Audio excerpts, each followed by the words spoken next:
Good morning. This is Jamb year 2011 government pass question number 37.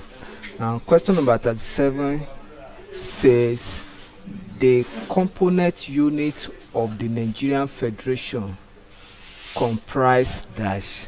The component unit of the Nigerian Federation comprise that. When we say the component unit of Nigerian Federation means all the levels of administration that make up the Nigeria government.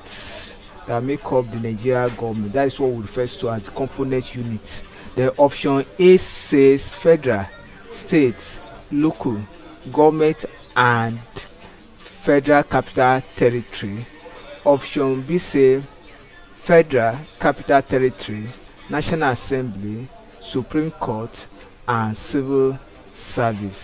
Option C say national assembly, military, police and civil service. Option D say constituency, ward, emirate and chiefdom.